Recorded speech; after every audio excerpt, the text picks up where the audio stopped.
அன்பு நெஞ்சங்கள் அனைவருக்கும் வணக்கம். இந்த பதிவு முழுக்க முழுக்க முருக பக்தர்களுக்கு மட்டும்தான் நான் சொல்லுவேன்.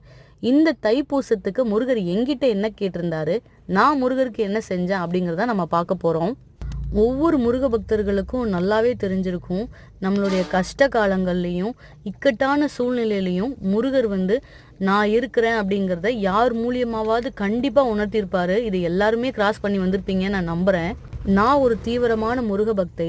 கொஞ்ச நாளுக்கு முன்னாடி எனக்கு ஒரு கனவு வந்தது. அந்த கனவுல ஒரு கோயிலோட அர்ச்சகர் என்கிட்ட தைப்பூசத்துக்கு ஒரு வேல் கொடுங்க அப்படின்னு சொல்லி கேட்டிருந்தாரு.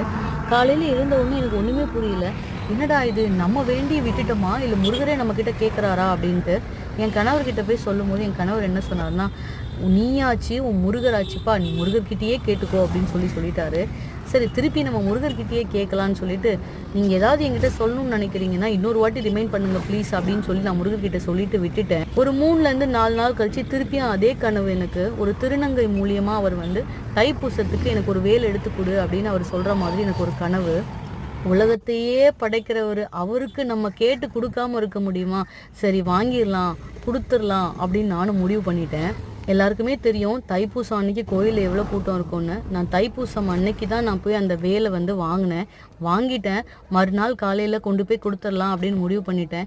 அவர் பக்தியை காட்டின மாதிரி நம்ம பக்தியை காட்டணும்ல, கண்டிப்பாக காட்டி தானே ஆகணும். சரி, நம்ம என்ன பண்ணலாம், நம்ம வீட்டு பக்கத்தில் குமரன் குன்றம் அப்படின்னு ஒரு கோயில் இருக்குது. சமீப காலமாக நான் அங்கே தான் போயிட்டுருக்கேன். நான் அந்த கோயிலே உங்களுக்கு வேலை கொடுத்துட்றேன் முருகா அப்படின்னு சொல்லி வேண்டிக்கிட்டேன்.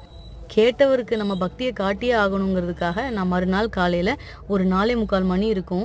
காலையில் எழுந்து எல்லா பூஜையும் பிரம்ம முகூர்த்த பூஜையும் முடிச்சுட்டு காத்தால அங்கேருந்து நடக்க ஆரம்பித்தேன். எங்கள் வீட்டிலேருந்து ஒரு 8லேருந்து 9 கிலோமீட்டர் தொலைவில் தான் அந்த கோயில் இருக்கும்.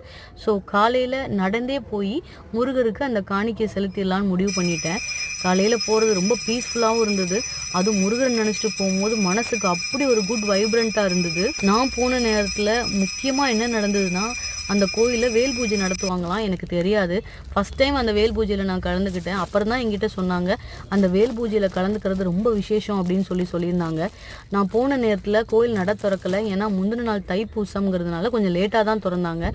அந்த சூழ்நிலையை நானும் பயன்படுத்திக்கிட்டு அந்த வேல் பூஜையில் நல்லபடியாக நானும் கலந்துக்கிட்டேன். அந்த சிறப்பான வேல் பூஜையில் எல்லாரும் நல்லா இருக்கணும்னு நானும் வேண்டிக்கிட்டேன். உங்களுக்கு இந்த மாதிரி அனுபவம் ஏதாவது உண்டா? முருகர் உங்ககிட்ட ஏதாவது இந்த மாதிரி சொல்லியிருக்காரா அப்படின்னு சொல்லிட்டு கமெண்டில் சொல்லுங்கள். ஏன்னா முருகரை வணங்குறவங்களுக்கு ரொம்ப நல்லாவே தெரியும் முருகரோட பவர் எப்படி இருக்கும்னு சொல்லி. இப்போ நான் படி ஏறி போயிட்டுருக்கேன் பார்த்தீங்களா, இந்த படியில் தாங்க மேலே ஏறி போய் அவரை பார்க்கணும். மேலே இருக்கிற முருகர் பேர் குமரன் குன்றம் சுவாமிநாதன். ஸோ அவருக்கு நம்மளுடைய காணிக்கையை நல்லபடியாக செலுத்தியாச்சு.